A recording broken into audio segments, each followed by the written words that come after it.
Bonjour, on est le 26 mars 2021, vendredi 26 mars 2021, avec une journée qui semble paraître euh,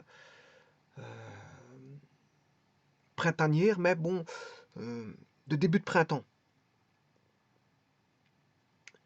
Ces derniers jours, il a fait quand même 2-3 jours euh, d'ensoleillement, avec des températures qui avoisinaient les 20 degrés. Bon, ici, on a des nuages blancs qui ne sont pas forcément agressifs, mais je ne sais pas comment va transparaître la journée euh, qui va suivre. Bon, en tout cas, on a une bonne journée. On a une belle petite journée. C'est une petite journée pour faire aller du sport, pour sortir, pour prendre ses aises euh, en extérieur et aller prendre un bol d'oxygène. Pourquoi pas? Je vais vous présenter ici un circuit donc, qui va être composé d'un générateur et d'un condensateur, bien sûr, avec un interrupteur qui va permettre la charge d'un condensateur au travers d'un générateur.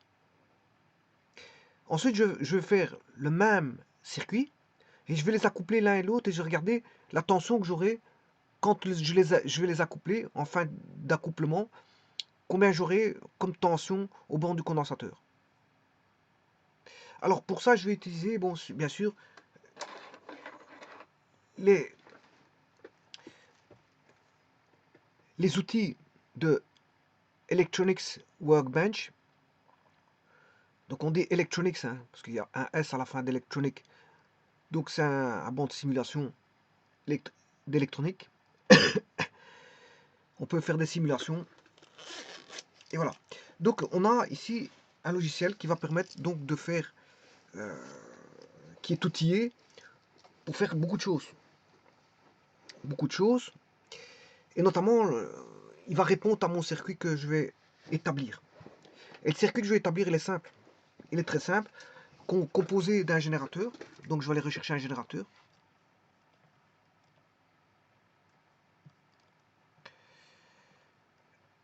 Il est composé bien sûr d'une masse. Ici la masse est reliée à la Terre, c'est pour ça qu'ils ont mis une Terre. Il sera composé bien sûr d'un interrupteur pour mettre en marche, pour mettre en marche, euh, mettre en marche, en mise en service ou hors service le circuit, c'est-à-dire de charger le condensateur ou de ne pas le charger. Alors je vais vous mettre le condensateur.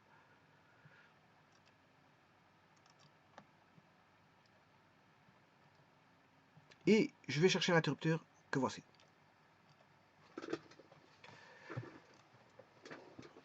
Je vais faire un zoom à 150. Je peux faire zoom comme ceci. Hein. Bon, là il est à 200. Je peux dézoomer. Là je peux aller chercher le zoom ici aussi. Window. Enfin, il est zoom. Zoom in.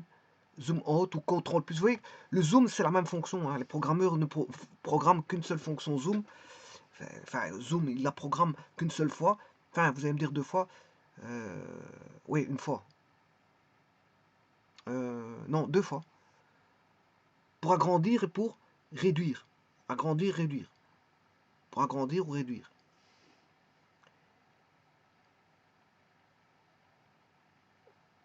Pour agrandir ou réduire, il la programme qu'une seule fois. Mais ils le mettent sur CTRL plus. Bon, ça, ce sont les touches clavier. Là, tout le CTRL plus fait un zoom. CTRL moins, enfin, CTRL plus fait un zoom in. CTRL moins fait un zoom out. Mais vous avez la même fonction ici. Ça, c'est un peu la même chose. Zoom in, zoom out. Je dézoome, zoom out, je dézoome. Zoom in, je recadre. Je décadre. Je recadre. Je décadre et ainsi de suite. Mais je peux l'avoir aussi en mettant une valeur ici, par exemple 150%, directement en mettant une valeur. Donc vous voyez que vous pouvez l'avoir à plusieurs endroits. C'est la même fonction, mais dans des endroits différents du programme. Ce qui donne une certaine recherche de vue, voilà, du logiciel. C'est une certaine richesse parce que il y a beaucoup de touches, il y a beaucoup de fonctions qui ne sont qu'une appelantes qu'une fois, mais accessibles par différents menus, des onglets. des raccourcis clavier, et tout le tralala qui va avec, ce qui fait que tout ça fait que on envoie une richesse, mais en fait c'est toujours la même fonction. Bon, ça c'est pour la petite histoire, c'est pour une petite parenthèse que j'ouvre. Maintenant, je vais établir la rotation des composants. Je veux faire une rotation de l'interrupteur et du condensateur. Donc ils vont se présenter comme ceci. Alors je peux dessiner avec la flèche bas, enfin descendre avec la flèche bas, aller à gauche avec la flèche bas. Bon, je sélectionne. Sélectionner, c'est quand l'élément est en rouge. Hein. Quand il est en rouge, il est sélectionné. Je vais à droite avec la flèche droite et je redescends. Voilà. Alors maintenant, je ne sais pas où ce que je suis mis. Alors pour ça, pour bien voir ce qui s'y passe, bien sûr, je vais faire un zoom parce que bon, je suis pas bien cadré. Là, maintenant, je suis bien cadré. Quoi qu'il faudrait que je descende encore un tout petit peu. Je sélectionne tout et je descends. Flèche bas. Ah, je suis bon. Je suis plus ou moins bon. Enfin, ça dépend pour qui on est bon. Hein. Pour moi, je suis bon. Pour moi. Maintenant, c'est peut-être pas bon pour vous. Chacun voit son zoom à sa manière. Le cadrage, il est pas terrible ici. Mais il y a une raison pourquoi il n'est pas terrible. Déjà, dans un premier temps, parce qu'il n'est pas terminé le circuit. Je dois le compléter, puisqu'il y a une deuxième partie. Hein. Donc, je dois avoir la partie droite. J'en ai besoin. Et justement, mon but du jeu, c'est quoi? C'est de vous dire que, vous voyez que le condensateur n'est pas aligné, en faisant un zoom, le condensateur n'est pas aligné sur l'interrupteur. Alors, qu'est-ce que je vais faire? Pour bien voir les choses, je vais ramener une grille, comme on retrouve dans beaucoup de logiciels. La grille, c'est un élément dans les logiciels de dessin. Et ça, c'est d'abord du dessin avant de faire de la simulation, c'est du dessin. Hein. Parce que vous mettez des symboles qui sont des dessins. Hein. Condensateur, c'est son symbole. La masse ou la terre, c'est son symbole. L'interrupteur, c'est son symbole. C'est d'abord du dessin. Donc, faire un circuit, c'est d'abord faire un dessin. C'est d'abord le schéma. Faire un schéma, bien sûr, fonctionnel. Hein. Schéma fonctionnel. Ici, c'est de faire un schéma fonctionnel. Par contre, ce qui s'y passe ici, je dois aller dans Schematic Options. Schematic Options. En fait, ce sont, vous voyez que je vous parlais de schéma, ben voilà, vous avez du schéma, option du schéma, option schématique. Les options schématiques, c'est-à-dire les options qui sont relatives au dessin. C'est clair et net, hein. Bon, il n'y a pas photo, on ne sait pas si trompe. Et là, justement, il y a Use Grid, utiliser une grille. Oui, mais le problème, c'est qu'on ne la voit pas.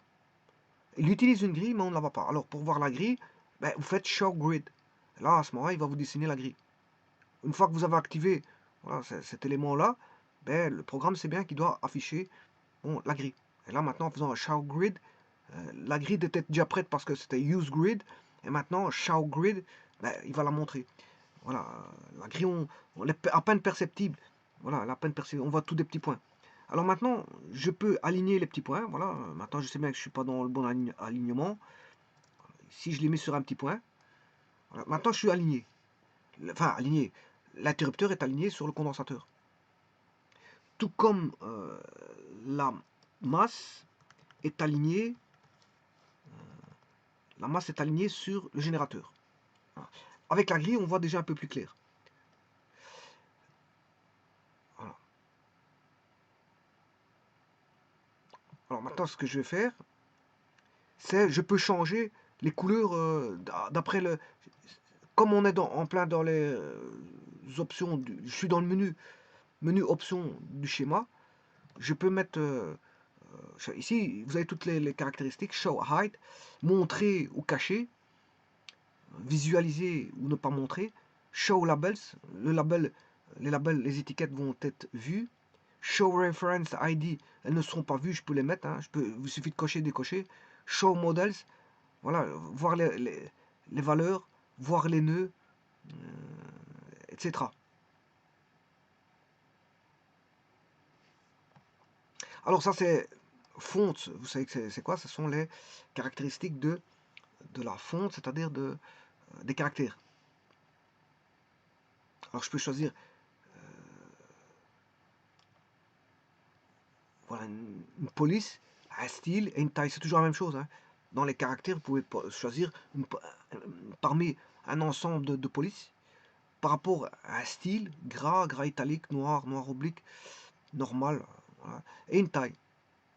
Une taille qui va de 8 à 72 le maximum, de 8 à 72. Bon, mais maintenant, il faut rester, je veux dire, avec une écriture aisée. Voilà. Et alors, il est en bleu, je peux le mettre changer de couleur. Hein. Je peux le mettre en. Je sais pas que. Le bleu, c'est bon. Je peux le mettre en fuchsia, par exemple. Voilà, fuchsia, ou je sais pas moi. On peut même le barrer, si vous voulez, ou le souligner, pour faire des effets. C'est la fonte. Bon, vert, c'est pas. Ça ressort pas. Hein. Voilà, il y a des couleurs qui ressortent, d'autres pas. Le gris, pas terrible. À la rigueur, le noir irait le mieux.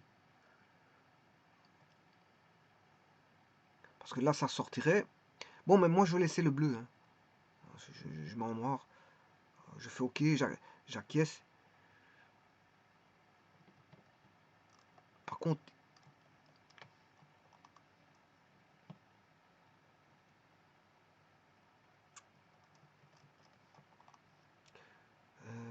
Components Properties, Value, Use Schematic Global Options. Oui, je vais utiliser les paramètres globaux des options du schéma. Oui, OK.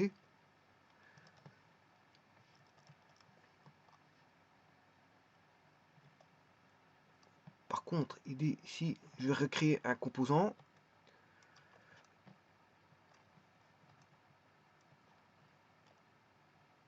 Un kilo, c'est bizarre qu'ils sont en bleu. C'est que j'ai pas pris les paramètres du schéma alors. Je recommence, circuit, schéma option, la fonte, set labels, noir, je sais pas pourquoi il n'a pas pris de noir.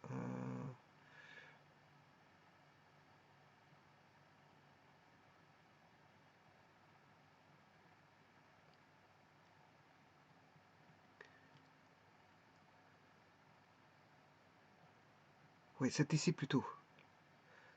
Je vais mettre en violet. Ok. Voilà, c'était plutôt en bas. C'était plutôt en bas. Voilà. L'autre c'est pour autre chose, c'est pour d'autres fonctions. Ça c'est pour plutôt les éléments du schéma, c'est en bas. Bon, ça peut ressortir. Ça peut ressortir. Hein.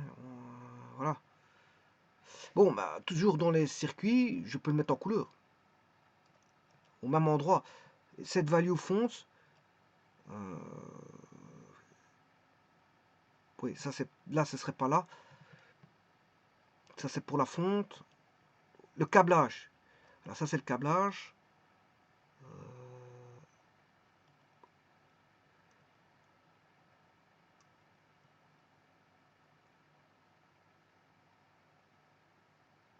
Ça c'est pour les étiquettes, c'est ça que je voulais dire.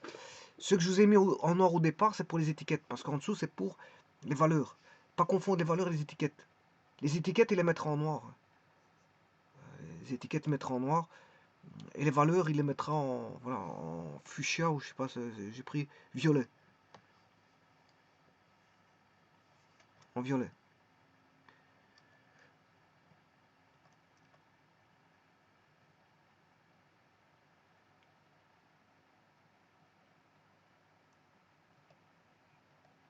Mais vous ne savez pas. Bon, on ne sait pas aller plus loin pour définir la grille. Hein. La grille, bon, elle est définie.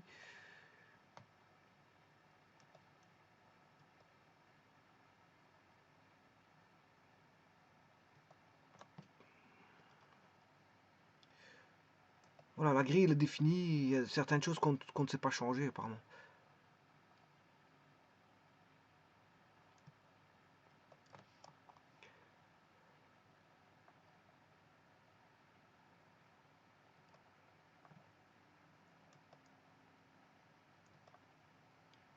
Voilà, c'est ça, la valeur, c'est ça. Hein. C'est la tension, il vous l'a mis en violet. 12 volts, voilà. Vous avez mis voilà, la valeur de 12 volts en violet. Alors, s'il y avait. Ici, il n'y a pas de. Je peux afficher le label. Bon. étiquette, par exemple, je sais pas moi, ou générateur. Allez, on va mettre une générateur. Et lui, il va apparaître en noir. Voilà, c'est ce que je disais. Il va apparaître en noir. Mais le problème, c'est un peu trop grand. Hein. Il faut aller changer, bien sûr, là où je vous ai montré, Circuit, Schematic Options. L'étiquette, on va remettre en plus petit parce que c'est trop grand. 10. Ok. Voilà. C'est déjà un peu meilleur pour l'étiquette. Vous pouvez mettre une étiquette, hein, bon, générateur. Voilà. Ici, je ne vais pas l'appeler générateur parce qu'il prend beaucoup de place. Component Properties, je vais mettre E. Voilà, E. Voilà. C'est déjà mieux. Alors, l'étiquette, là, je vais mettre int. Je mettrai même int 1 parce qu'il y a 2 interrupteurs. Voilà. Et je vais mettre C1 pour celui-ci.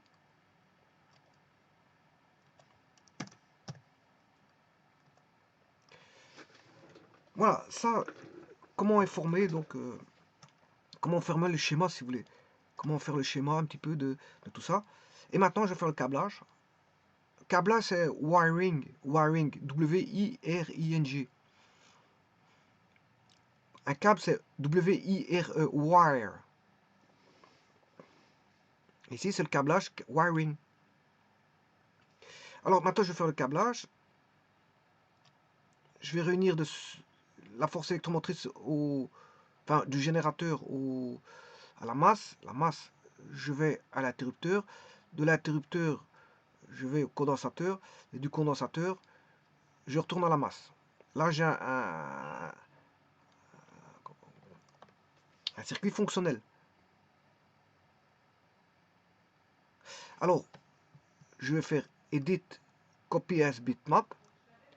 Je vais sur Paint et vous montrer que ici, je vais faire un agrandissement. Donc, redimensionner, je vais mettre 120%. Voilà, je vais en mettre un peu plus grand. Redimensionner 120, encore une fois. 120, 120. Voilà, c'est 2 fois plus grand. Alors, là, qu'est-ce qu'on a? Le circuit, il est comment? Le circuit est composé donc d'un interrupteur.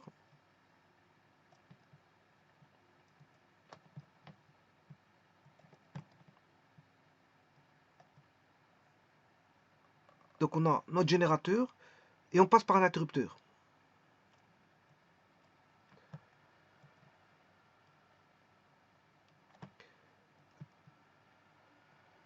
Voilà. Alors, ce qui se passe là, il n'y a rien qui se passe. Hein. Il n'y a rien qui se passe. Pourquoi? Parce que l'interrupteur 1 est ouvert. Donc il ne sert à rien le circuit là. Tant que l'interrupteur n'est pas fermé, il est hors service. Alors l'interrupteur peut mettre en service ou hors service. S'il est hors service, ben, il ne fait rien, le circuit ne fait rien. Maintenant, s'il est en service, donc on en service, off hors service. Si vous fermez l'interrupteur, il sera en service et à ce moment-là, instantanément, on aura, si je mets un voltmètre ici, on aura directement l'alimentation. Ici, je vais la mettre à 100 volts. Je vais aller chercher.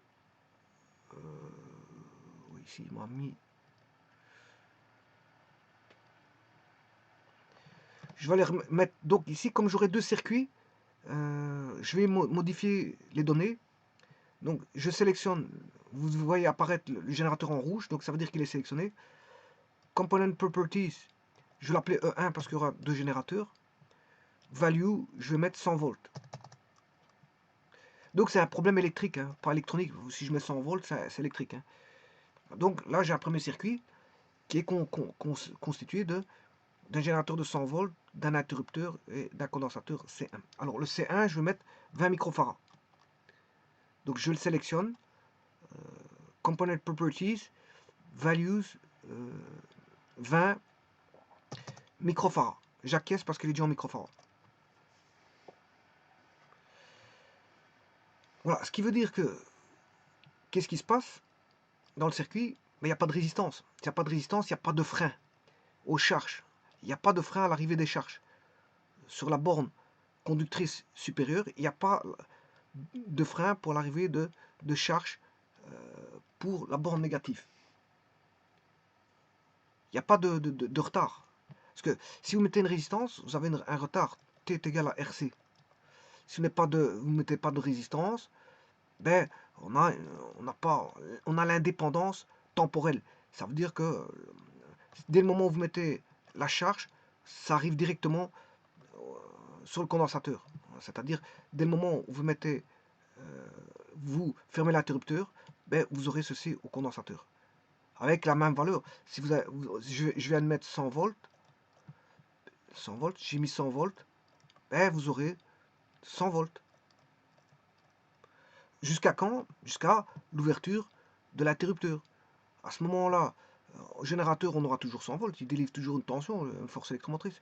Par contre, à un moment donné, si vous fermez l'interrupteur, en T1, je fais T off, je fais le temps d'extinction, mais là, à ce moment, j'ouvre l'interrupteur, mais là, le condensateur, non, je m'excuse, le condensateur, si je ferme l'interrupteur, il sera 100 volts, il sera chargé. Il sera chargé. Ouais, justement, le but, c'est de ramener une charge. Donc, si je fais T off ici, je vais vous montrer.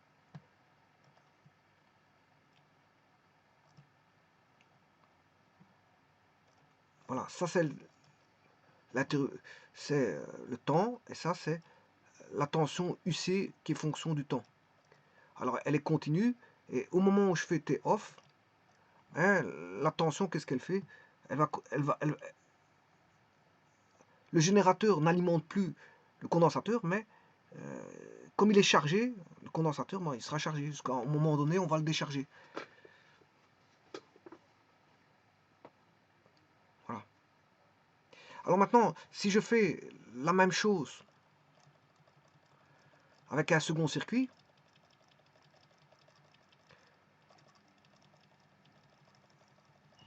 je vais faire la même chose avec un second circuit, c'est-à-dire que je vais ramener un circuit similaire, mais en changeant les caractéristiques d'entrée-sortie. Alors l'entrée, c'est la force électromotrice, et la sortie, c'est le condensateur.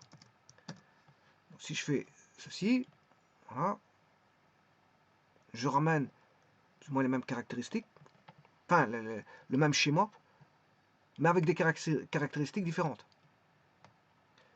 Donc je vais ramener une force électromotrice, non plus E1, mais une force électromotrice E2. Force électromotrice E2. Donc là, si je ferme l'interrupteur, le condensateur reste chargé à 100 volts. Ça veut dire que le voltmètre va lire 100 volts. 100 volts. D'ailleurs, je peux faire l'essai avant de commencer la deuxième bout de circuit. Je vais ressortir un voltmètre. Je vais prendre un voltmètre. Je prends un voltmètre et je vais le connecter de la masse à la masse est ici, donc je vais connecter la masse. Bon, je le mets, voilà. Je vais connecter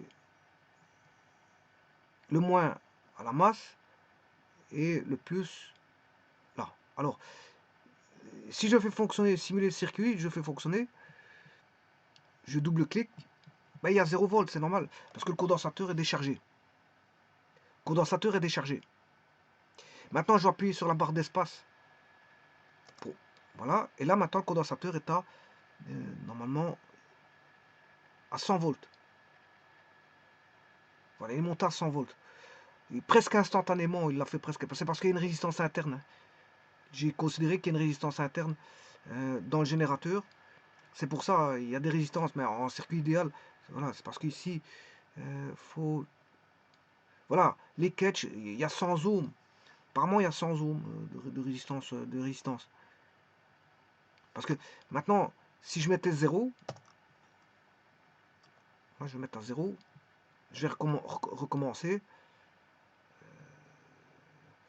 Je vais le décharger par rapport à la masse. Je vais mettre celui-ci à la masse.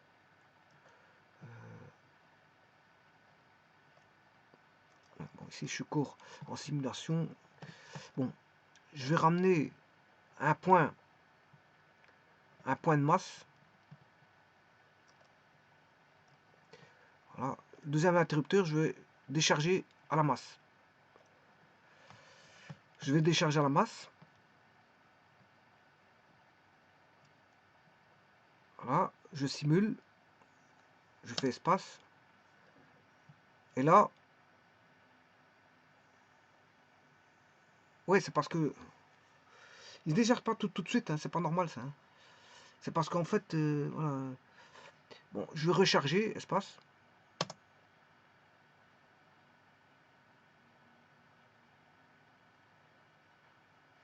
Oui, en fait, il fait une charge. Il faut quelques secondes pour charger. Hein. Voilà, il faut quelques secondes. Pourtant, il n'y a pas de résistance. Normalement, il est censé ne pas avoir de résistance. Ici, value 100. Je sais pas pourquoi il s'est remis à 100. Je remets 0. Voilà, je recommence. Je décharge par rapport à la masse. Je simule. Voilà. Normalement, il est à 0 là. Je remets l'interrupteur. Non, il remonte. Il remonte. Pas tout de suite, hein, je sais pas pourquoi. Pourtant, il n'y a pas de résistance. Pas de résistance. Ouais, il m'a toujours mis le... Non. Ouais, bah, enfin, c'est pas grave. Value. Enfin, il monte d'une certaine façon comme s'il y avait une résistance, mais en fait, il n'y a pas de résistance. Hein. C'est pas le leakage qui fait ça. De toute façon, il est marqué, dans le leakage, il est marqué non. Donc, c'est pas ça qui fait ça. Enfin, il monte comme s'il y avait une résistance dans le circuit. Il considère qu'il y a une résistance dans le circuit et que ça... Bon, on n'a pas une montée tout de suite. Voilà, une montée... on n'a pas tout de suite les 100 volts instantanément. Mais normalement, on a les 100 volts instantanés. En voilà. Si vous bannissez toutes les résistances, dans le circuit, vous avez 100 volts. Direct.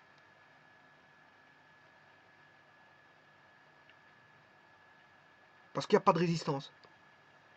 Mais ici, apparemment, il fait comme s'il y avait des résistances. Hein. Voilà, c'est pour ça qu'il est en train de monter. Vous voyez que la tension, elle n'est pas montée tout de suite à 100 volts. Hein. Bon, vous aurez compris que ça, c'est une charge. Et là, si je fais ça, je décharge tout. Et vous voyez qu'il va descendre à 0 au bout d'un certain temps. Voilà, c'est comme si vous voyez des résistances. Il y a quelque part des résistances. Peut-être une résistance du voltmètre, je n'en sais pas plus. Hein. En tout cas, il tient compte de certaines résistances pour descendre à 0. Lesquelles? Je ne sais pas lesquelles. Parce que là, il n'y a que l'interrupteur et le voltmètre. Donc, condensateur, bon, je suppose qu'il n'a pas mis de résistance. Il n'y a pas la résistance série ni parallèle du condensateur. Donc, les résistances de fuite, il ne les a pas mis. Voilà. Mais, peut-être, j'incrimine peut-être comment on appelle ça, le voltmètre. Hein. Peut-être qu'il y a une résistance dans le voltmètre. Alors,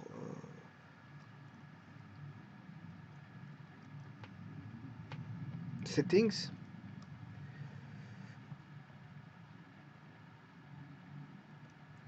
Donc on a voltmètre, on doit avoir la plus grande résistance possible.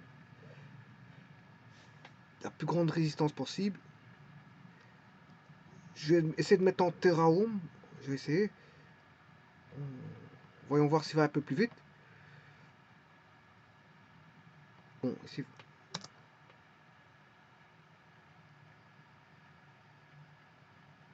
Non, il va pas beaucoup plus vite. Hein. Il va pas beaucoup plus vite. Hein. Enfin, il tient compte de certaines résistances, je ne sais pas lesquelles.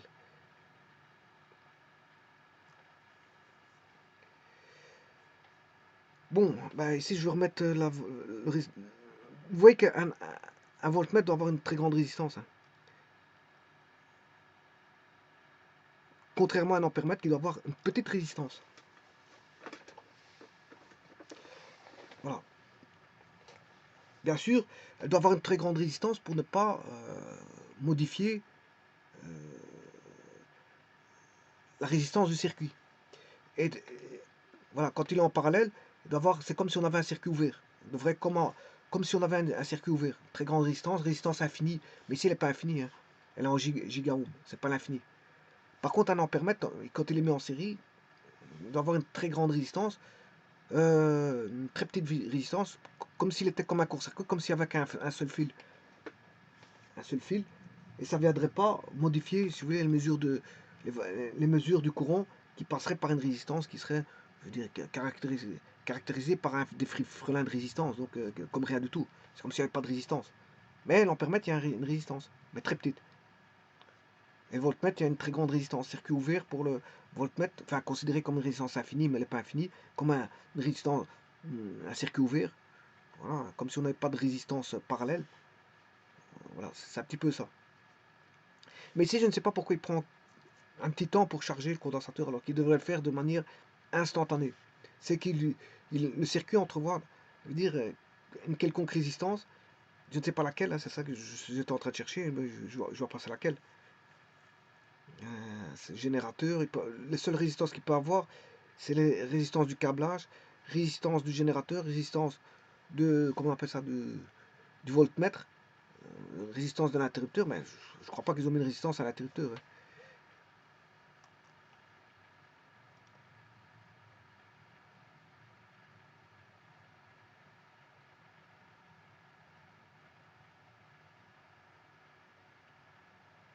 Ouais, c'est peut-être, je sais pas, c'est peut-être ça, c'est peut-être ces valeurs-là.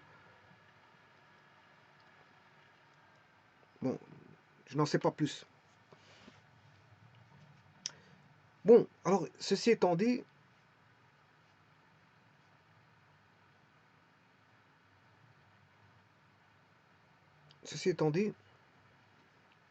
donc c'est comme s'il voyait une forme de résistance, il fait une charge exponentielle, en loi exponentielle.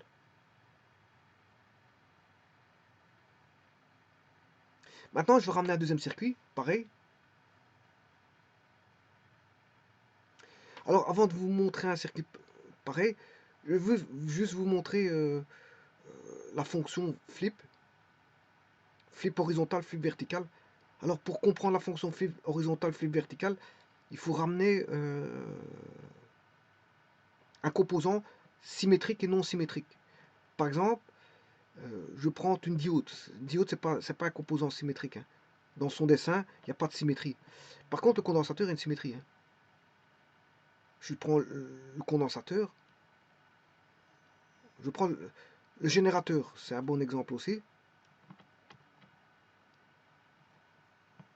Ça, c'est symétrique. C'est une symétrie. On a une symétrie orthogonale, hein. La diode, on a une symétrie orthogonale aussi, mais du bas vers le haut. Voilà, donc ça peut aller aussi. Là, on a une symétrie aussi, orthogonale gauche-droite. Générateur, une symétrie orthogonale gauche-droite. Diode, symétrie orthogonale haut-bas. Alors, qu'est-ce qu'il me faudrait comme composant pour voir la chose? Ouais, peut-être celui-ci, le clock. Voilà, le clock, il pourrait expliquer certaines choses. Voilà. Alors, regardez, je vais faire un flip. Je prends tous les composants que je viens de sélectionner. Et je vais faire un flip droite-gauche. Voilà. Vous avez vu qu'est-ce qui s'est passé? Il y a eu un retournement. Le flip, c'est un retournement. C'est un retournement. Tout ce qui était à... En fait, il y a eu, on va dire, un retournement du symbole. Il s'est retourné. Mais quand il est symétrique de manière orthogonale, quand il y a déjà, par exemple, si je prends le générateur, si vous le retournez, il va être lui-même, hein. Si vous le retournez, il va être lui-même. Donc vous ne verrez pas de différence pour voilà, un retournement pour le générateur. Si je prends la Terre, lui aussi il est symétrique, on a une symétrie orthogonale droite-gauche, donc si vous faites un retournement droite-gauche, vous allez avoir le même dessin, hein. Vous verrez rien du tout sur le flip. Par contre, la diode, il y a eu un retournement. Il y a eu un retournement. Et le clock, il y a eu un retournement, on le voit.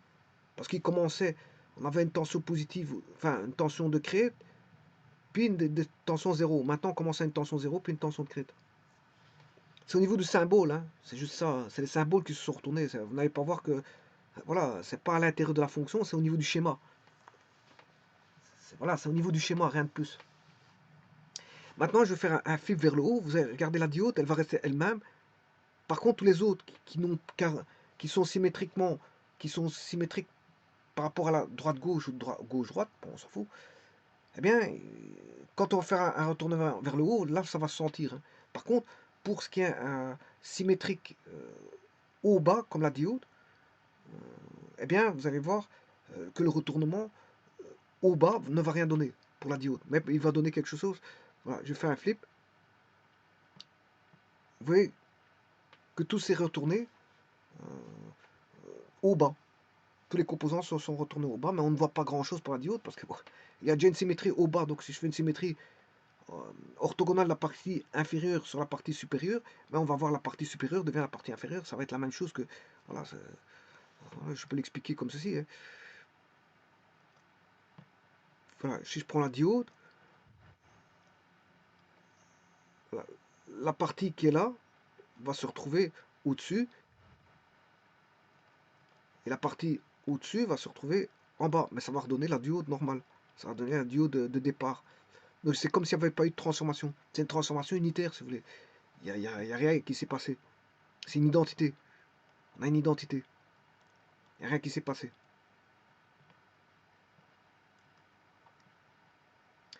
Bon, il serait plus que temps que je vois l'exercice maintenant. Bon, ça ne m'intéresse pas. Ça, c'est un flip, hein, ce qu'on appelle un flip.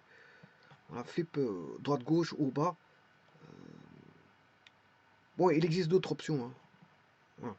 C'est pour vous montrer un petit peu les options qui existent sur Electronics Workbench. Alors, maintenant, c'est de créer un deuxième circuit, comme ceci. Si je crée un deuxième circuit pareil, hein, je sélectionne le circuit.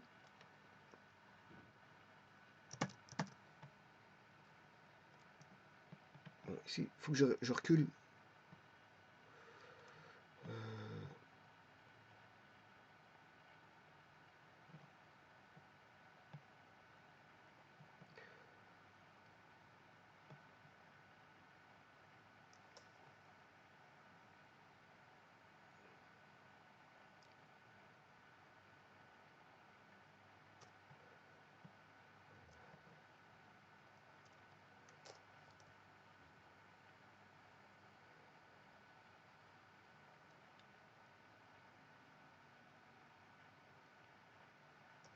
On fait de la place, parce que le circuit commence à s'encombrer. Dès le moment où ça commence à s'encombrer, ben, il faut faire de la place.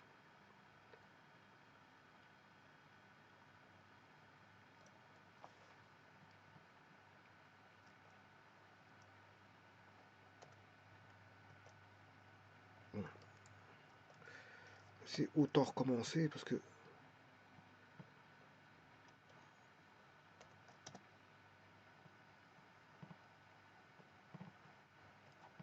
bon, je prends l'interrupteur 1, générateur 1, je le mets à gauche.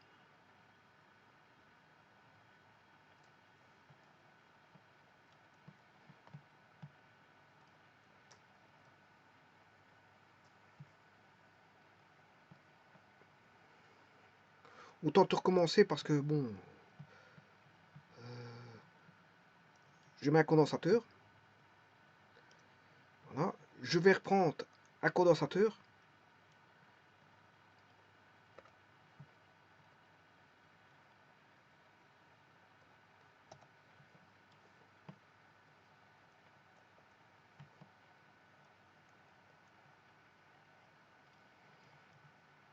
Donc je vais reprendre un condensateur.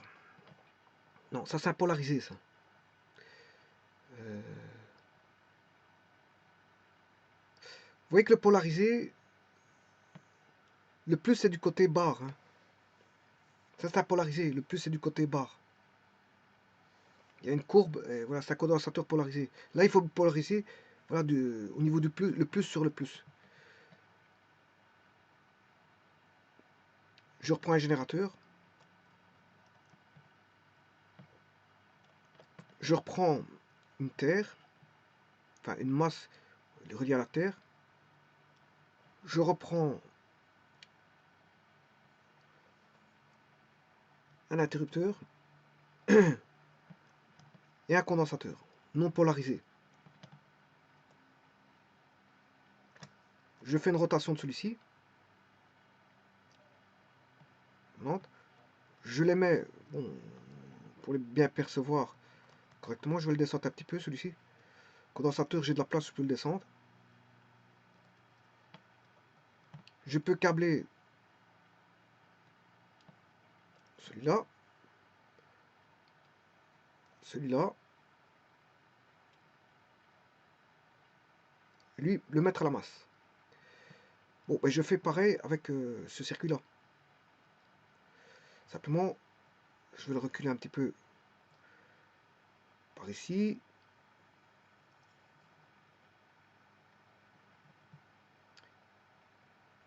Je câble là.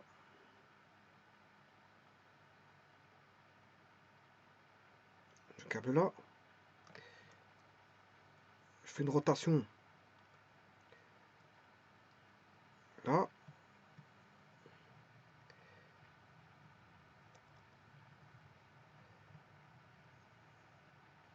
Je vais le câbler là. Voilà. Le condensateur, je vais le remonter un petit peu.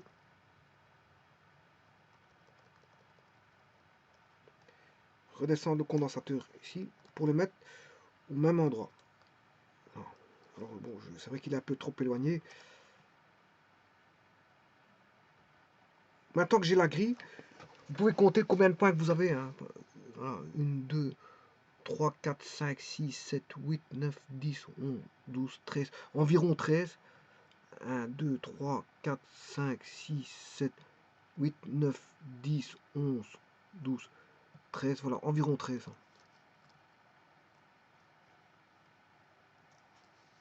Alors maintenant, je vais changer les caractéristiques du circuit.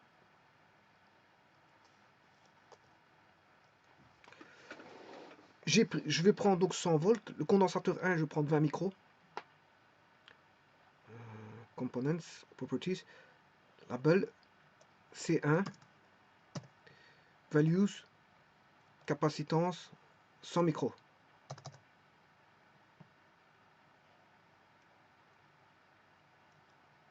Capacitance. Attention que c'est en anglais, capacitance. Hein. Pas confondre avec la capacitance en français. C1, interrupteur 1. Là, je vais mettre un label Component Properties. Label E2. Ok. Espace.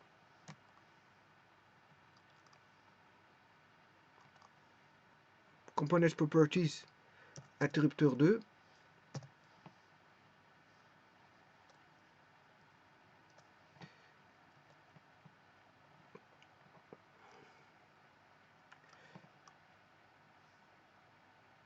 Et le condensateur C2.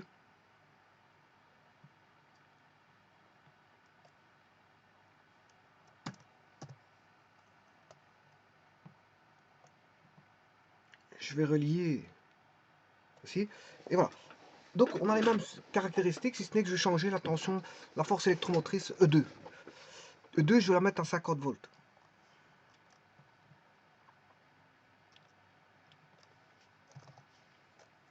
50 volts. N'allez pas mettre donc une tension.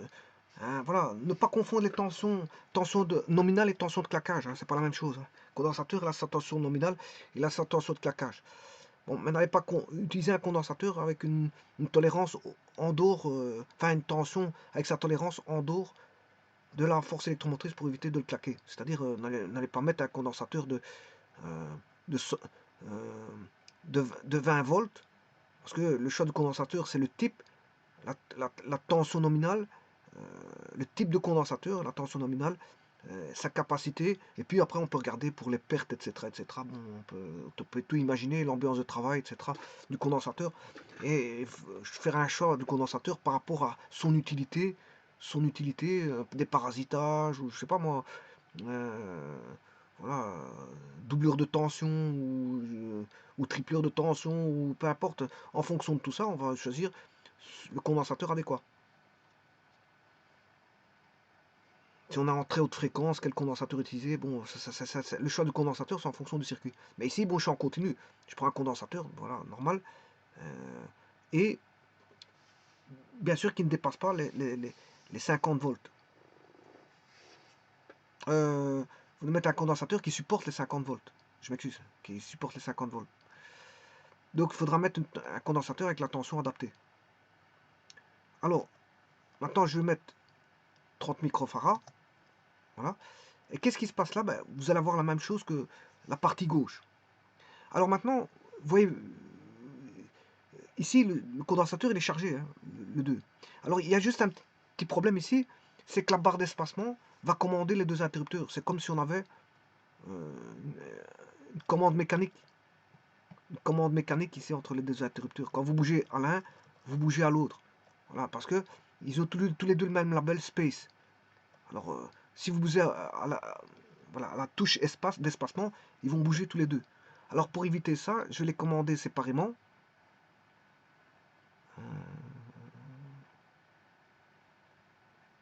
Donc, je retourne dans le programme. Et là, pour les commander séparément, je rentre, bien sûr, je sélectionne l'élément, composant, qui vous mettez par exemple la touche D. D ou une autre touche. Voilà. Alors là, c'est pour le premier. Et le second, je vais mettre pour l'interrupteur ici, je vais mettre component, voilà, space, je vais mettre la touche P. Voilà, je sais pas moi. La touche T. T. Voilà, T. La touche T. DT. Voilà, T. Alors, j'appuie sur la touche D. Voilà, la touche D, j'appuie. Je réappuie. J'appuie, je réappuie. Bon, il commute. Il commute. On a un commutateur. On a bien un switch. C'est un switch, c'est un commutateur. Le D, ben, je fais T. Voilà. T, T. Voilà, il commute. Ce qui veut dire que là, j'ai deux circuits, un à gauche, un à droite, qui ont deux forces électromotrices différentes et deux condensateurs, voilà, de valeurs différentes. Ce qui veut dire que les condensateurs vont se charger l'un à 100 volts et l'autre à 50 volts.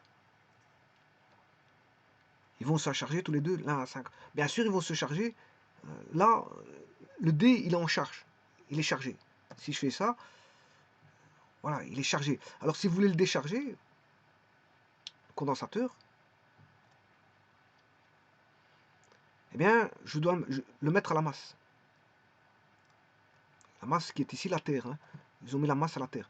Donc, en faisant ça, je vous ai dit tout à l'heure qu'il va se décharger. Ce qui veut dire que là, le condensateur C2, il est en charge. Alors, pour le décharger, pour refaire tomber la tension à 0 volts, donc le C2 va monter jusqu'à 50 volts. 50. Et puis, si je commute avec le switch T ou le commutateur T, ben, il va se décharger à la masse. Donc là, j'ai prévu un circuit de décharge. Un circuit de décharge. Alors maintenant, je regarde s'il n'y a pas un switch.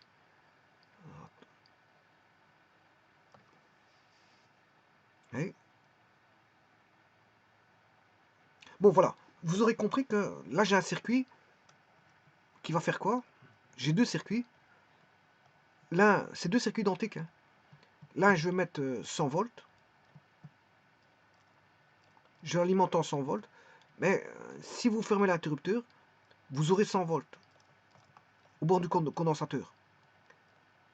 Vous aurez une tension de 100 volts. On lira sur le voltmètre 100 volts. Maintenant, si j'interromps l'interrupteur, je fais ceci, le courant passe plus. Hein. Enfin, il n'y a plus de charge. Il n'y a plus de charge qui passe. Mais le condensateur est chargé. Il est chargé à 100 volts.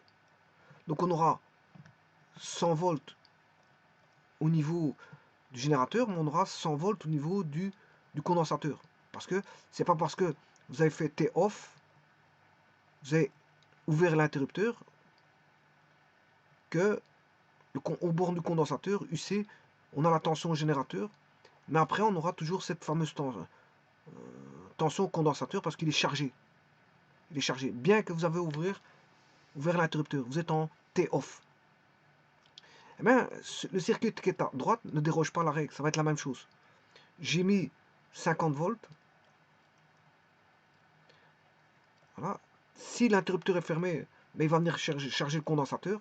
Et de même, vous allez lire 50 volts et vous allez avoir ceci. T-off, bien sûr, 2. Parce qu'il y a T-off 1, T-off 2. Il y a l'interrupteur 1 et l'interrupteur 2. Ça, c'est T-off 1. Mais vous allez avoir une tension de 50 volts. Bien que vous avez ouvert l'interrupteur. Parce que si vous ouvrez l'interrupteur, bon, il n'y a pas de résistance. Hein. Si vous mettez une résistance, je vous ai dit que si vous mettez une résistance, il y a un freinage. Il y a un délai qui va se produire. Il y a un délai à cause de la constante de temps RC. Mais ici, il n'y a pas de délai parce qu'il n'y a pas de résistance. Je ne comprends pas pourquoi ils mettaient un délai tout à l'heure. Bon, alors que j'ai un condensateur pur. Voilà, et je bannis toutes les résistances du circuit. Donc j'ai un circuit idéal, j'ai pas de résistance. Donc la charge se fait instantanément. Une fois que vous mettez les charges, vous avez les charges instantanées.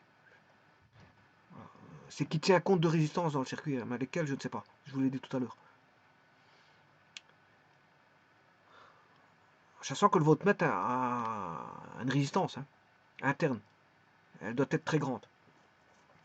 Et ici, c'est pareil. Si j'ouvre le circuit de l'interrupteur, bien sûr, ici, le label, les étiquettes ne sont plus les mêmes, parce que vous allez avoir E2, l'interrupteur 2 et C2.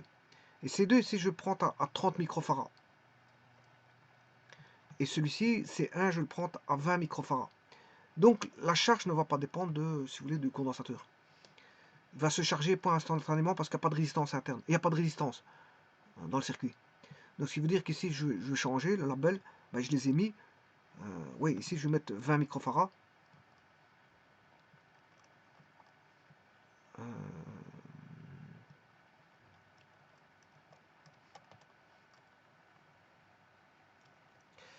Je vais mettre 20 microfarads et de l'autre côté. Donc, on a bien 100 volts d'un côté. Donc, ce qui veut dire que le condensateur, si j'appuie sur D là, il se charge à 100 volts. Hein. Je peux mettre un voltmètre, il n'y a pas de problème. Vous allez mesurer 100 volts au condensateur C1. Mais il le fait après un petit temps, hein, il le fait pas instantanément parce qu'il considère des résistances dans le circuit, je ne sais pas lesquelles. Voilà. Et si je décharge, mais va redescendre, le condensateur va redescendre à 0. Si je le décharge. Parce que si je ne le décharge pas,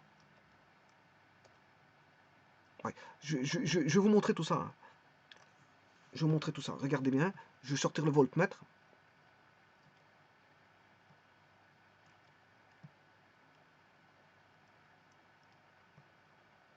Je mets la masse. Je câble le voltmètre à la masse. Et le plus, je vais le mettre au bord du condensateur. Voilà. Bien sûr, j'active le voltmètre. J'active l'interrupteur.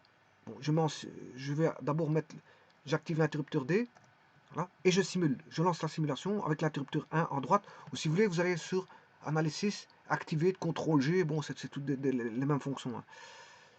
J'active, et normalement, oui, ici, il ne se met pas, parce qu'il y a une coupure de circuit, je la vois où elle est, donc je désactive. Il y a un câble qui n'est pas correctement mis, donc je reprends un câble ici, ce point là, je vais là, voilà. Ce qui veut dire que lui, je dois le remettre correctement. Mais je ne sais pas pourquoi il coupe mon circuit à chaque fois. Ça, c'est pas.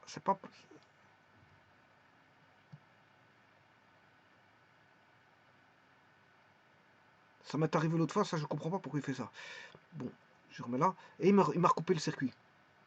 Et ça, il peut pas faire parce que il vient modifier mon schéma. Je recule un petit peu alors. Je recable.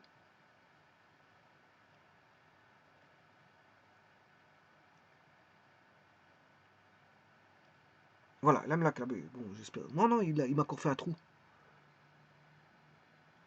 Lui, il n'est pas raccordé. Je ne sais pas pourquoi il fait cet embrouille-là, alors qu'il devrait me le câbler. Je vais bien redescendre encore un petit peu le condensateur.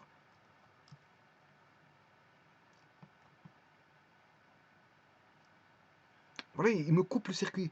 Et ça, quand il fait ça, c'est vraiment embêtant.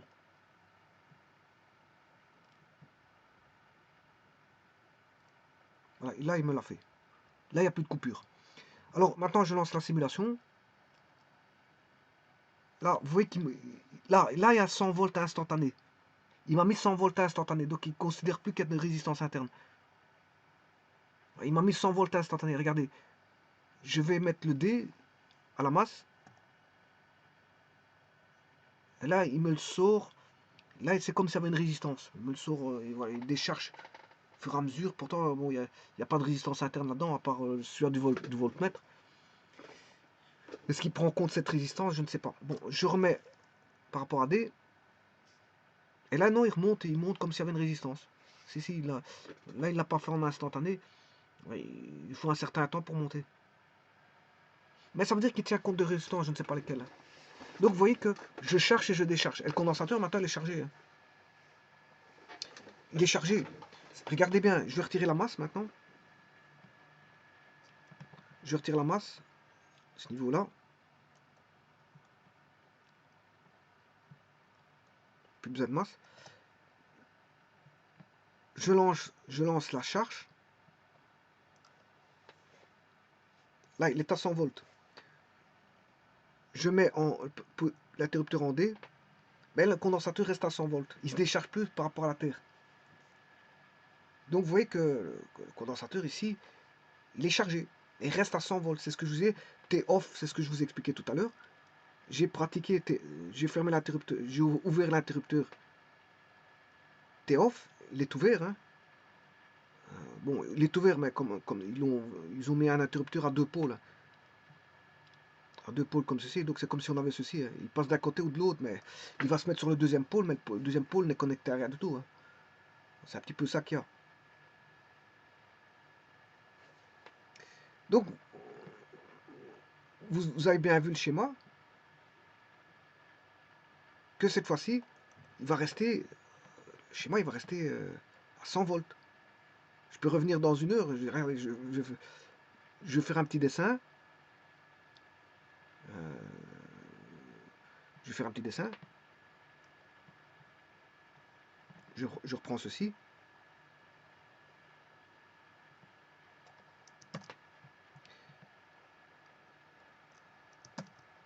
Voilà. Ben, je peux revenir quand je veux. Enfin, ici, il est chargé. Hein. Il se charge. Il est en charge. Ben, je vais remettre l'interrupteur en D. Ouais, non, là, il est en décharge. Hein. Il est en décharge. Donc, il est en décharge. Enfin, je m'excuse, il est stabilisé. Il a 100 volts. Parce que j'ai enlevé la terre. Il n'est plus en décharge parce que j'ai enlevé la terre. Donc, là, le condensateur est à 100 volts.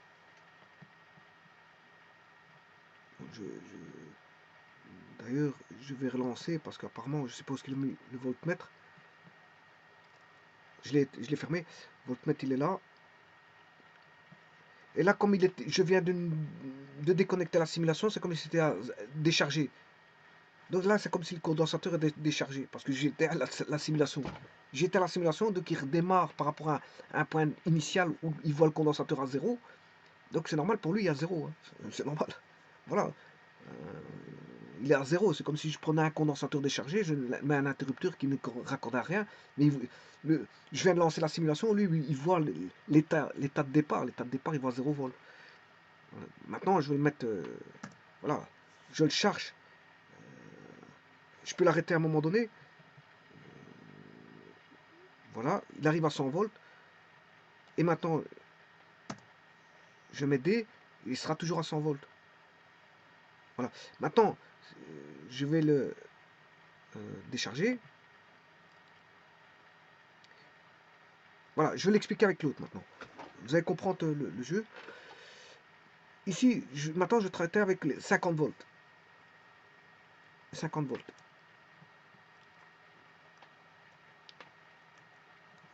Je traite 50 volts. C'est la même chose, hein, c'est le même circuit. Hein. Vous allez voir qu'est-ce que je vais faire avec. Et je vais faire un petit calcul. Je vais les raccorder ensemble.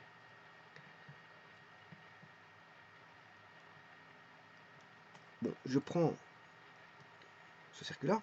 Et c'est la même chose. Là, j'ai mis un interrupteur. Vous aurez compris que là, que fait, si je mets un voltmètre,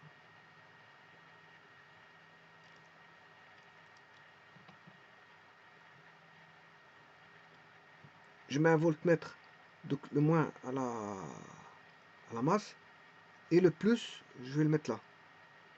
Mais là, vous voyez que la position de l'interrupteur, il fait que on charge le condensateur. Hein. Donc, je vais lancer la simulation. Voilà. Alors là, j'ai arrêté l'interrupteur. J'ai arrêté l'interrupteur. Voilà.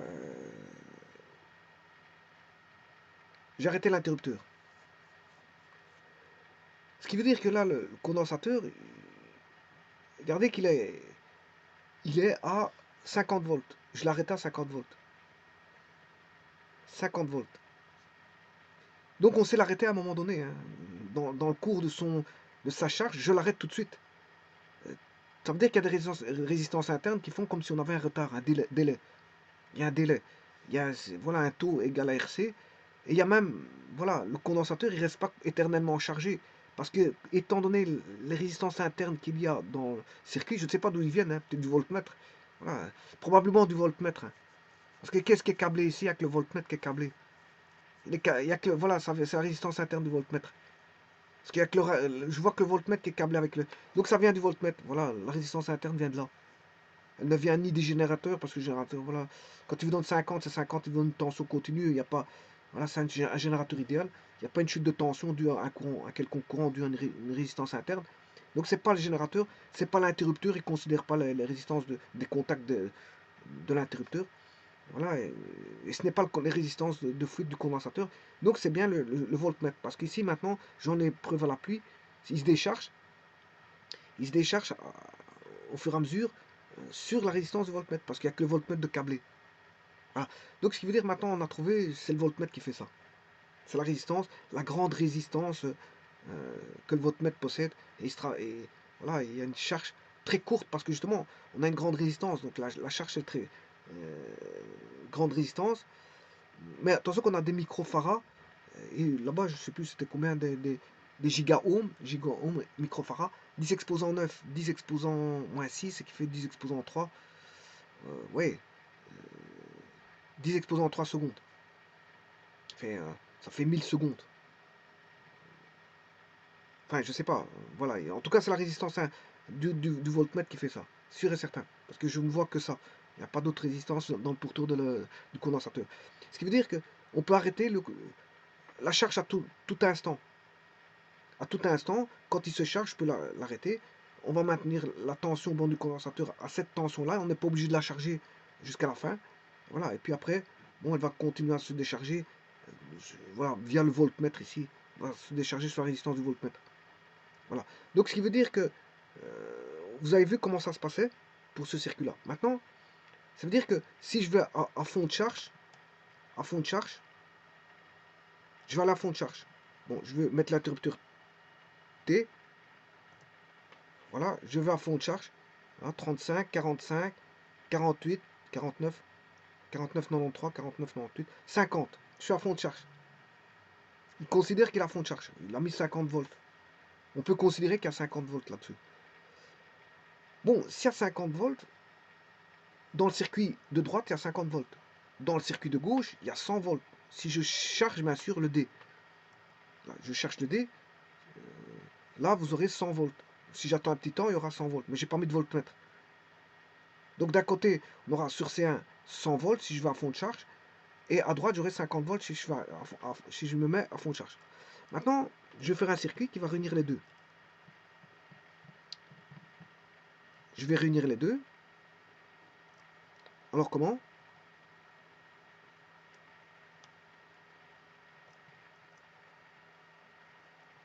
Eh bien, je vais d'abord relier les masses. Les masses sont reliées. Hein, parce que voilà, j'ai mis les masses entre elles.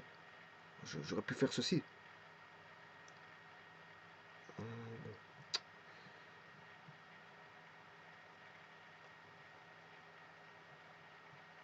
chercher la masse là. Je vais câbler donc de ce point-là, je vais le câbler à ce point-là.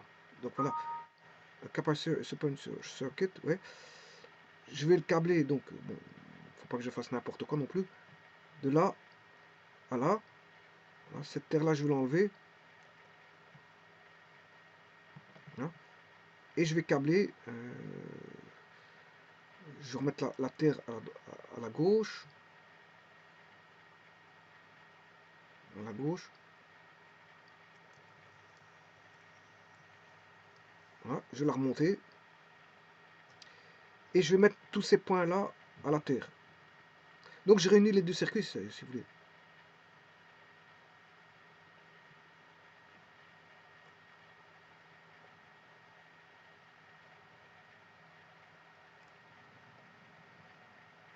Voilà, j'ai réuni les deux circuits. Maintenant, vous allez me dire ça sert à rien un circuit là, parce que bon, il y a un circuit à gauche et un circuit à droite. Maintenant, pour les réunir, je vais mettre, je vais enlever cet interrupteur là.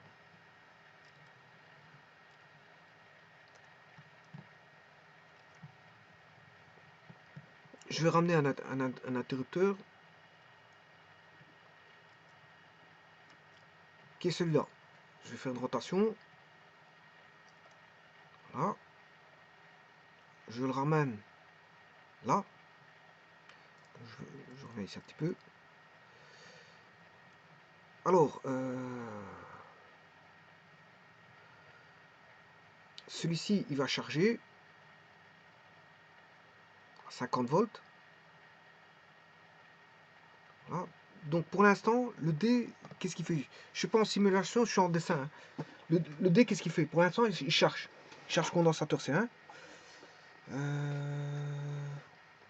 Qu'est-ce qui fait l'interrupteur 2? Je vais le dénommer tout de suite.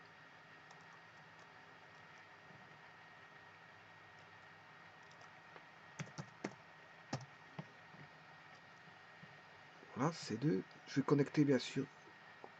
Là. Je recule un tout petit peu.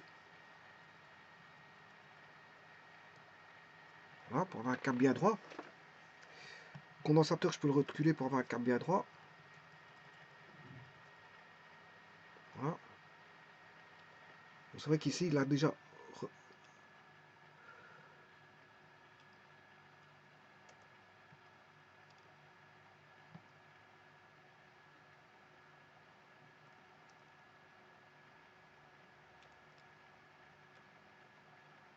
Là, je vais à la masse. Qui est ici la Terre.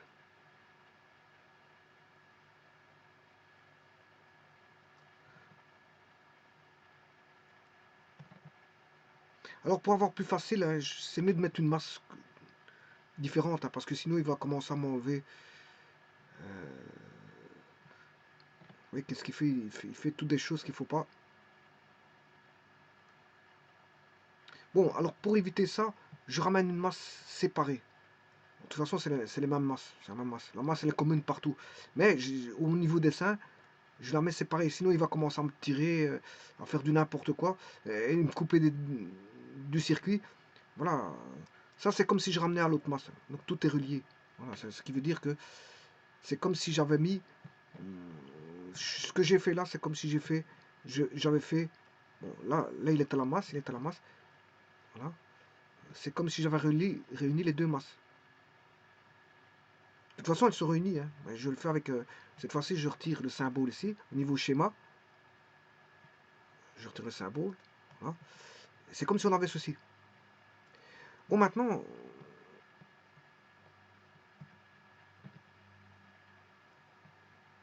Le schéma a changé. Alors, maintenant, qu'est-ce qu'il faudrait faire? C'est de réunir les deux circuits. Circuit de droite et circuit de gauche. L'un avec 100 volts et l'autre avec 50 volts. On sait bien que le condensateur va donner en fin de charge 50 pour celui-ci et en fin de charge 100 pour celui-là. En fin de charge 100 pour celui-là. Alors j'ai mis un interrupteur. un interrupteur, ce qu'on appelle un interrupteur de charge. Alors ce que je vais faire, je vais mettre un interrupteur qui va les charger tous les deux au même moment. Donc je vais les réunir par dire, le même interrupteur. Alors pour ça, il faut qu'ils aient le même nom, space. Quand je vais taper sur space, il doit commuter au même moment. Voilà, il devrait commuter au même moment. Ils devraient commuter au même moment, de telle manière à qu'ils fassent leur charge tous les deux en même temps. Voilà. Et s'il ne faut pas leur charge, s'ils se décommutent, voilà, s'ils se décommutent en même temps. Mais s'ils se décommutent, je vais faire en sorte qu'ils vont se relier l'un avec l'autre. Et mesurer la tension qu'il y aura l'un avec l'autre. En décommutation. Donc, 1 pour la commutation. Donc, c'est un circuit E. Hein. Je relie le circuit C1 et le circuit C2. Ils sont reliés. Et ils feront la même chose. C1 et C2 feront la charge en même temps. C1 et C2 feront, je veux dire, l'interaction, je veux dire, des charges entre les deux. Alors on va regarder que vaut cette interaction. Hein. Parce que je voulais dire, en fin de charge, on aura 100. Là, je vais aller jusqu'à la fin de charge. En fin de charge, on aura 50, en ce point-là. Et bien sûr, en réunion, on aura une tension entre 100 et 50. Et c'est le but de cette vidéo, c'est de calculer quelle sera la tension, quelle sera la tension intermédiaire. On sera situé entre 100 et 50. Mais combien? C'est ça l'astuce de la vidéo que je veux vous calculer. Et là, bien sûr, ça dépendra des valeurs des condensateurs cette fois-ci. Cette fois-ci, les valeurs des condensateurs, C1, C2, vont jouer le rôle pour avoir la tension qu'on aura quand on va activer les deux circuits en même temps. Alors pour ça, il faut que je construise le schéma, il n'est pas terminé.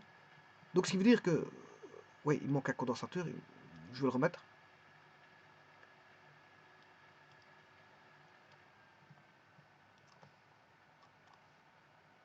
Properties, C1,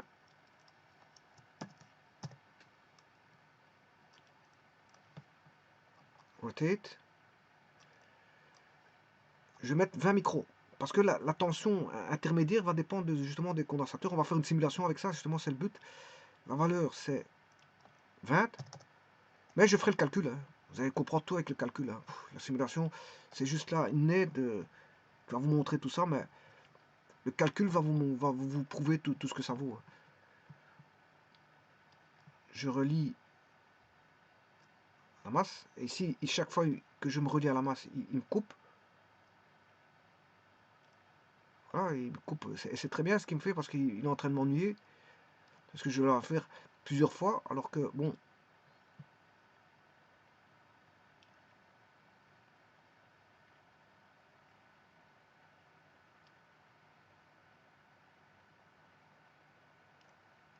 Voilà, il a pris la masse. Bon, maintenant, on a compris. Donc, je vais les commander de la même façon. Je vais mettre DD ou Space Space, c'est comme vous voulez. Je vais remettre Space Space. Bon, avec la grande touche, la plus grande touche qu'il y a, je crois, c'est la touche d'espacement. Donc, je vais prendre, voilà, et là, je vais mettre Space.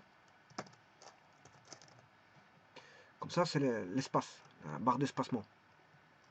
Là, je vais essayer de remettre ça droit. Maintenant, ils sont commandés en même temps. C'est comme si je télécommande un interrupteur bipolaire. Hein. C'est un bipolaire. Interrupteur bipolaire, c'est-à-dire que c'est comme si vous auriez un interrupteur. Bon, je vais le dessiner ailleurs parce que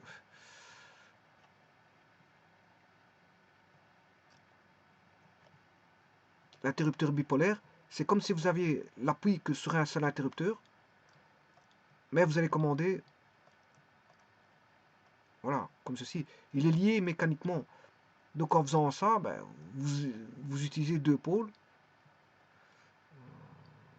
Oui, il est mécanique. Ou alors même pas. Ce serait même pas ça. Là, j'appellerais ça par exemple la ligne 1. ligne 2.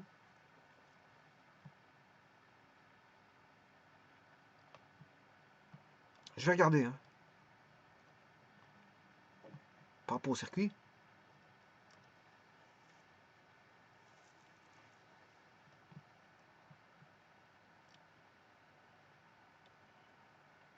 Donc j'aurai la charge.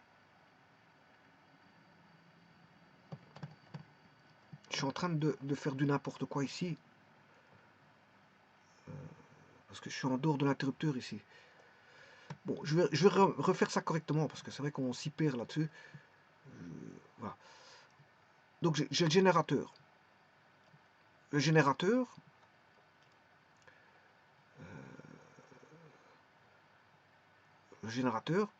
j'ai l'interrupteur.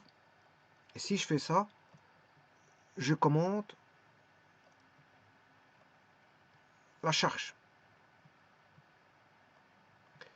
du premier condensateur. Voilà. E, C1, l'interrupteur 1. Alors je vous dis que l'autre il est lié mécaniquement. Je fais la même chose. J'ai le générateur. Alors pour ça, il faudrait que je mette le circuit à l'envers. Hein. À la place d'avoir le condensateur ici, je vais le mettre de l'autre côté. Alors, je vais le mettre ici, C2. Je vais relier les deux condensateurs. Je vais mettre l'interrupteur. Bon, ici, il y a une deuxième bande de l'interrupteur. Là, j'ai C2. Là, j'ai E2.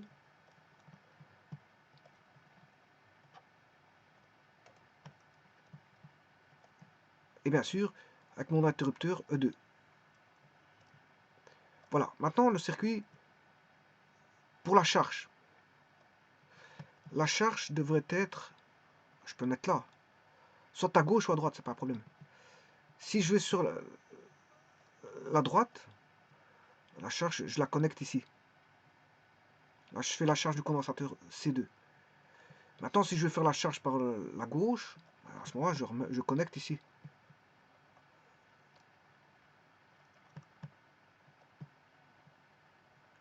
Voilà. Maintenant, si je veux relier les deux condensateurs, en faisant ça, bien sûr, c'est lié mécaniquement. Pour charger tous les deux en même temps, sinon vous allez avoir de n'importe quoi. Hein. S'ils ne sont pas liés mécaniquement, je vais vous montrer qu'est-ce qui va se passer s'ils ne sont pas reliés mécaniquement après. Mais ici, ça c'est la charge, on a la charge. Ce qui veut dire que pour les relier tous les deux, on aurait un croisement là, c'est pas beau. Donc pour éviter ça, je vais ramener le contact de charge ici. Et la liaison entre les deux va se faire voilà, comme ceci. Comme ça, on n'a plus de croisement. On n'a plus de croisement. Et là, on aurait la charge. Et là, alors, pourquoi mettre les deux interrupteurs en même temps et pas décommander, pas mettre l'interrupteur là sur D et l'autre sur T? Pourquoi ils ne sont pas indépendants et dépendants l'un de l'autre par une liaison mécanique? Tout simplement parce que, regardez bien, il y aurait des choses qui me rimeraient à rien. Hein. Par exemple, je charge d'un côté, et de l'autre côté, je fais ça. Bon, je sais pas, C2 est en train de charger. C1, qu'est-ce qu'il fait? Ben, C1, il est chargé, point. Il est chargé à la tension. Si je vais jusqu'à fin de tension, si je l'ai chargé à fin de tension, c'est-à-dire 100 volts, ben, je serai à 100 volts. J'aurai 100 volts ici, partout dans l'équipotentiel ici. Je ramène 100 volts ici. Bon, mais là, il est en train de charger. Bon. Et inversement,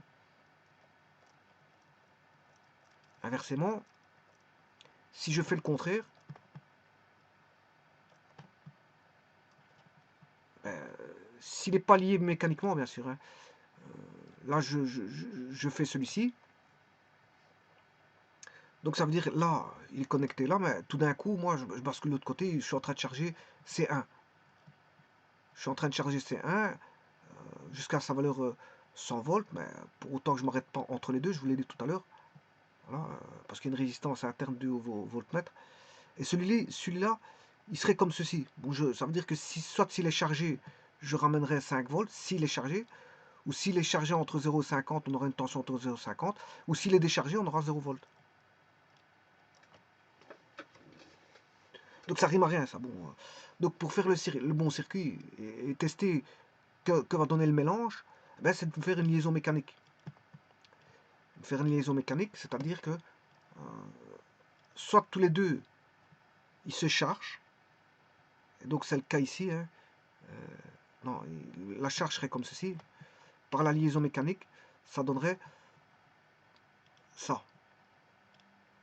Voilà. Là, tous les deux, ils se chargent. Donc, ça veut dire que là, j'aurais D et D avec la touche, ou soit T et T avec la touche du clavier, ou soit avec Space et Space avec la touche du clavier. Donc, cette fois-ci, il y a une liaison mécanique, ils sont tous les deux reliés. Bon, et ça, maintenant, après, vous avez une liaison, et je suppose qu'il sera chargé complètement, hein, parce que je ne vais pas commencer à faire un calcul pour une charge entre 0 et 100 ou 0 et 50 pour l'autre. Bon, je les charge complètement, donc il sera complètement chargé à 100 volts, j'irai à fond de charge. Sinon, je peux faire des calculs voilà, interminables, hein. Et là, je dirais qu'il ira à fond de charge à 50. Donc, j'irai à tous les deux à fond de charge, et puis je commute, là, et je regarde la tension que j'aurai entre les deux. La tension que j'aurai que vont se partager les deux condensateurs. Et bien, tout ça, je vous ai dit que ça dépendra des condensateurs C1 et de la valeur de C2, tout simplement. Alors, je vais faire le calcul. Mais en faisant un schéma, je vais ramener le schéma ici. Alors, ce schéma-là, je vais le modifier. Donc, je vous ai dit que je vais retirer la partie là. La partie là. Ramener cette partie-là. Ils sont tous les deux commandés, les interrupteurs, avec la barre d'espacement. Donc, ils sont liés par une liaison mécanique. Donc, de ce côté-là, c'est pas un problème. Celui-ci, je ramène là. Je rapproche les deux circuits. Je peux rapprocher celui-ci.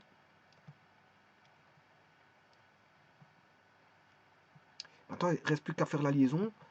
Ces deux-ci, je vais les connecter et mesurer la tension qu'on aura. Ces deux-ci, je les connecte, voilà, comme ceci. Alors, je ramène. Normalement, ça c'est comme si je mettais voilà, je le ramènerai là. Voilà, mais bon, je vais pas faire ça parce que vous voyez qu'il se déconnecte à chaque fois et ça m'embête.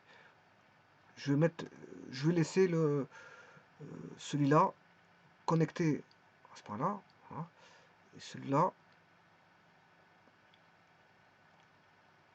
connecté à celui-là. Attends que je trouve là.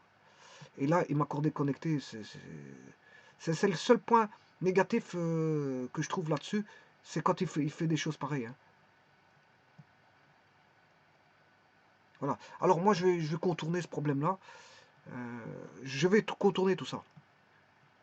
Parce que c'est le seul point négatif, hein. Bon, on ne sait pas raccorder toutes les masses. Il commence à m'enlever des choses. Alors, l'idéal, c'est d'aller chercher toutes des masses partout, hein. Voilà. Vous mettez une masse là. Comme ça, j'aurais plus ce problème-là, hein. Bon, ce problème de il me décable, je dois recabler, me redécable. Et puis c'est interminable.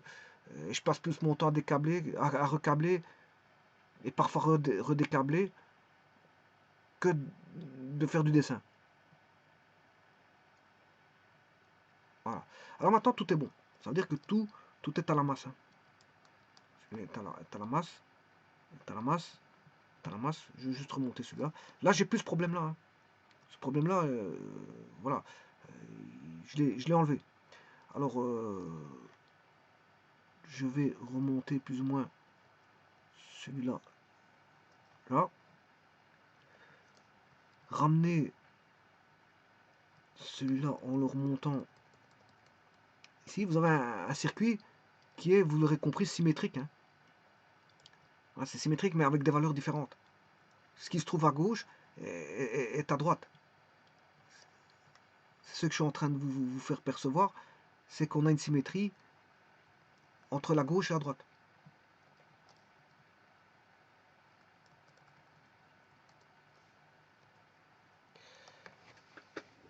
Voilà notre petit circuit.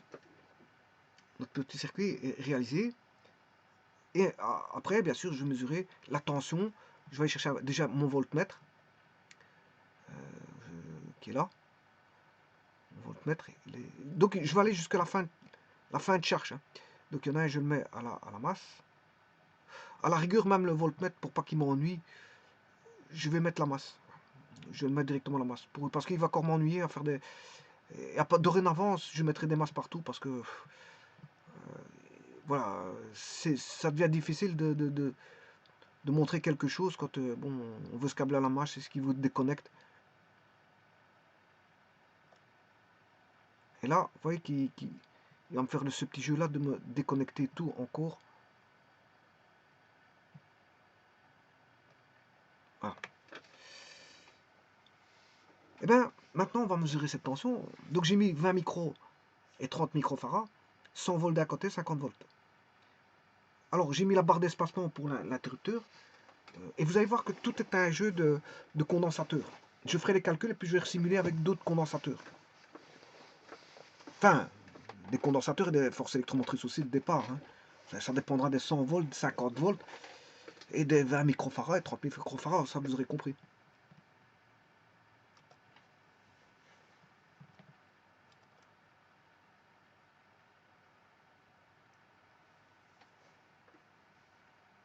Alors, c'est normal qu'on a 0 volts, je n'ai pas encore fermé l'interrupteur.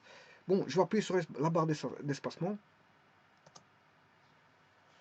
Ça monte, avec une certaine montée qui dépend de la résistance interne du circuit.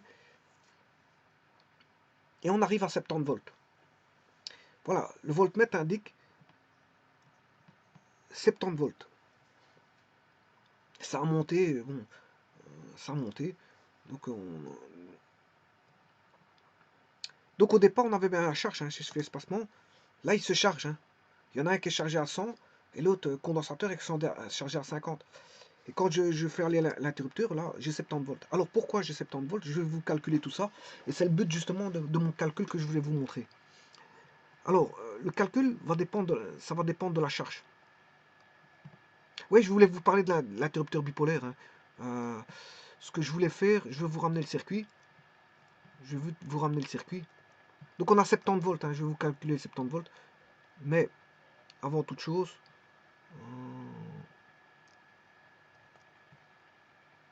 je voulais vous montrer avec l'interrupteur bipolaire. Voilà. Donc si je devais mettre un interrupteur, c'est-à-dire que l'interrupteur, si je le rapproche, voilà, je bannis cette ligne-là. Cette ligne-là, c'est ceci. Voilà. Alors, cette ligne-là, ce serait ça.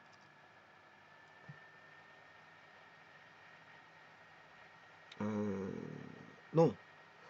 Non, c'est pas un interrupteur bipolaire. C'est pas un interrupteur bipolaire. Non.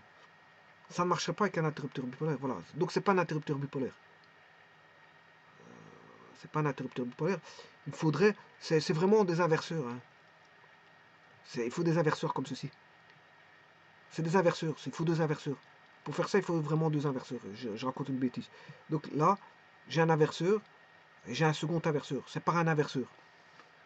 C'est pas un circuit d'inversion, mais l'inversion est commandée. On va dire l'inversion est commandée mécaniquement entre les deux.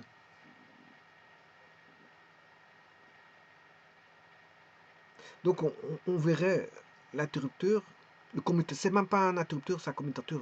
Parce qu'il faudrait avoir une ligne L1 ici, L1. Le L2 viendrait ici. Voilà. Et alors au-dessus, il faudrait 4, voilà, 4 comme ceci, dont 2 seraient connectés comme ceci, et l'autre, voilà, on aurait un switch, c'est un switch. C'est un switch, un commutateur que ce serait.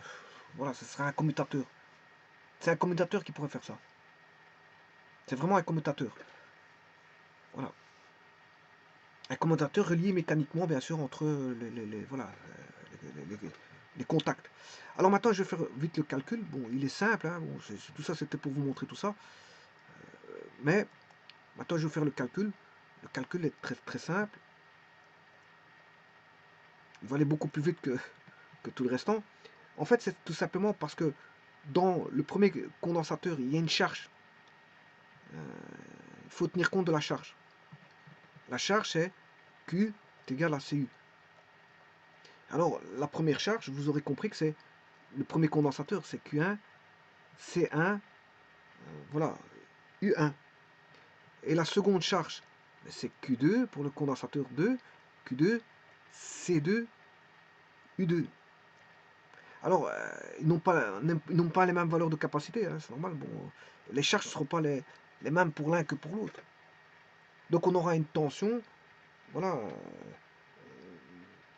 Or, on connaît la valeur de la capacité, je peux connaître la charge. Et comme les condensateurs sont en parallèle, les condensateurs, quand on va les relier pour avoir les 70 volts, je vais avoir deux condensateurs en parallèle. Or, dans les condensateurs en parallèle, la charge s'additionne. On aura Q1 et Q2 ici. On aura Q total vaudra Q1 plus Q2.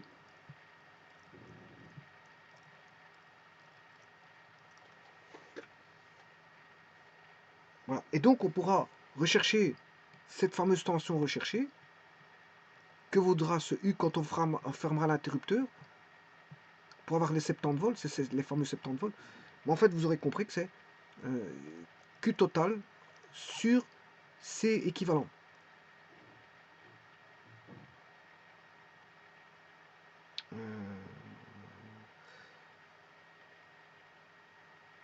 Oui, sur le C total. Hein.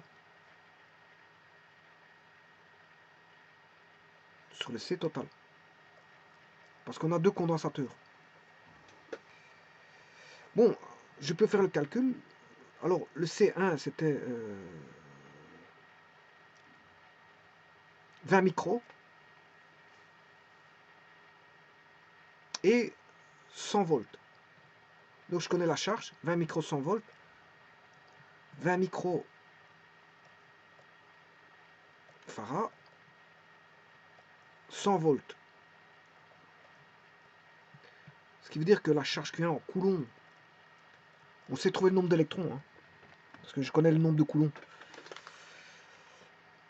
Mais ici, c'est de pas de chercher le nombre d'électrons. 20 microfarads, c'est 20 fois 10 exposants.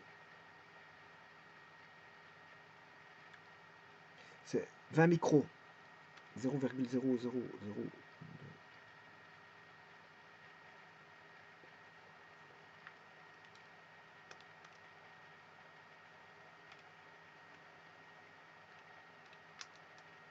Voilà, ce qui fait 2 exposants, moins 1, moins 2,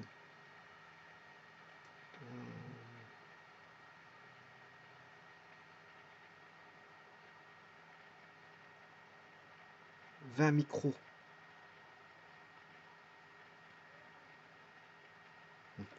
J'ai bien 100 volts. Alors je recalcule. 20 micros, 20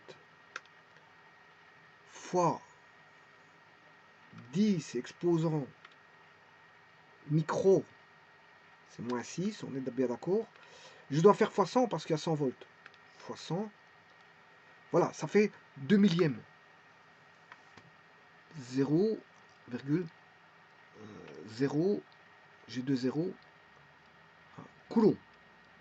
Voilà, ça c'est les nombres de coulombs que va avoir le condensateur C1. On aura 2 fois 10 moins 3 coulombs. Si vous voulez, c'est 2 millicoulombs. 2 millicoulombs. Je vous rappelle que le farad, c'est une grande unité. Hein. Mais il n'y a pas que le farad qui est une grande unité, c'est le coulomb. Hein. Si vous prenez la Terre, qui est un très grand conducteur, qui pourrait être assimilé à un grand conducteur électrique, bien, sa valeur serait uniquement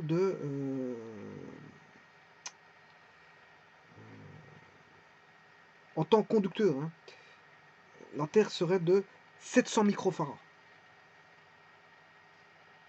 La capacité propre d'un conducteur sphérique aussi grand que le globe terrestre n'est que de 700 microfarads. Bah, pour vous dire que le farad est une grande unité. Alors vous allez me dire, ouais, mais comment ça se fait qu'on a des unités plus grandes dans les condensateurs? Ben justement, c'est ça, le condensateur, c'est un condenseur de charge. Il permet de condenser les charges. Condensateur veut dire condenseur, ça veut dire on condense des charges pour essayer de monter haut en charge.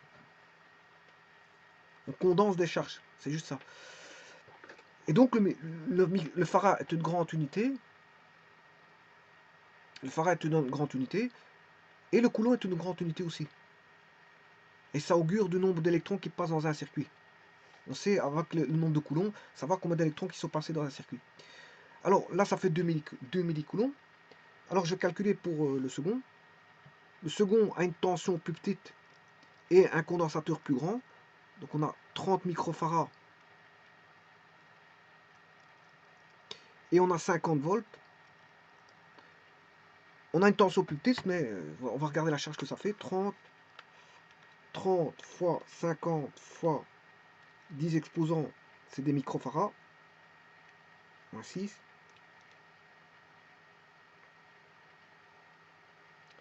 15 millicoulombs. 15 millicoulombs.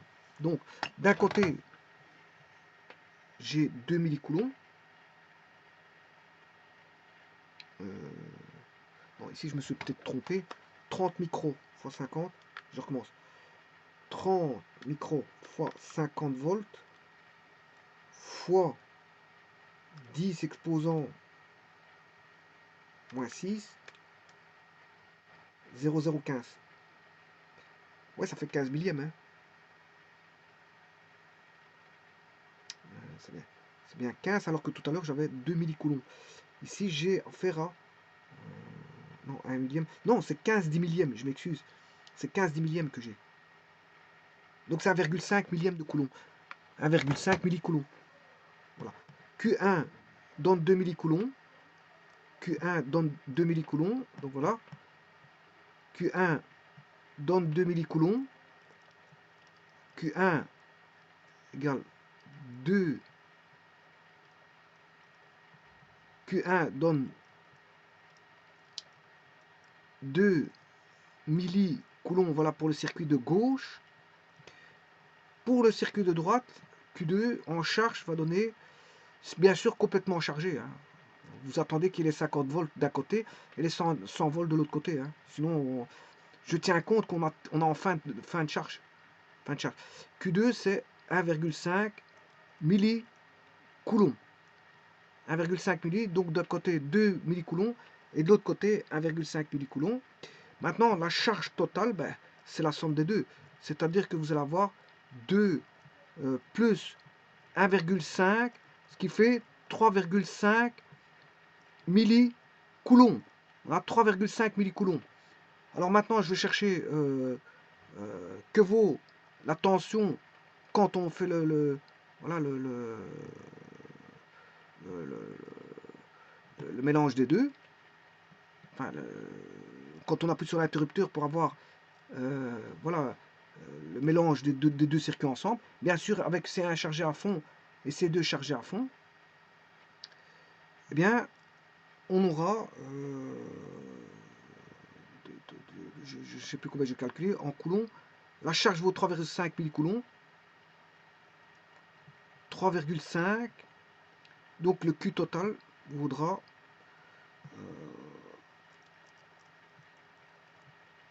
3,5 millicoulomb.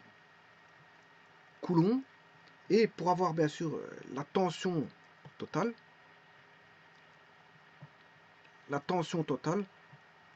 vaudra 3, c'est Q total, divisé par voilà, la tension de non, oui, sur le C total. Q total sur C total.